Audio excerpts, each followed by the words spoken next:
we know that God places everything in proper order. And what's interesting about this word, it actually relates to disorder, because if we look at what this word means, and we're going to get to that, and why this was actually the city of Babel where false worship began, as spoken of in the book of Genesis, leading to the city of Babylon.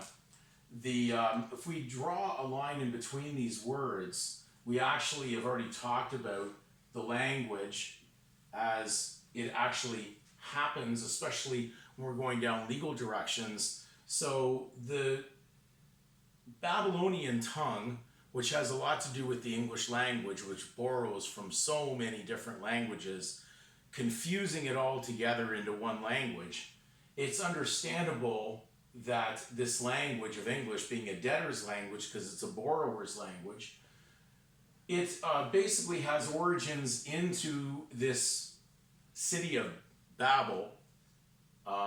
So when we look at it, we already know that when we speak of like a babe, we know that's not the language that we would use in spirituality regarding a child, but we know that relates to baby, which is the root of Babylon. And so when we divide this up too, we understand that those in confusion would babble, the root is bab, and then you have El, which was the beginning of the word, or what we note for God's name, spoken of in the scripture as Elohim, which was translated in the King James Bible as the Most High, which would be in Psalms 83:18. We wrote it as Jehovah, converting Hebrew into the English language letters. So you understand here, you've actually got something that relates to something false relating to God. So it's almost like false God.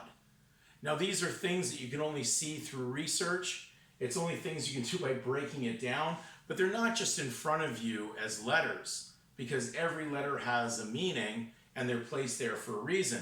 Now, we will read out of Samuel Johnson's dictionary of 1755, and the term that we're on there, which is, of course, Babel, it says disorder, tumult. And we know God is not a God of confusion or disorder or tumult, as spoken of in Scripture. So look at the word, has a very strong meaning, and why Babylon has such an impact regarding the English language.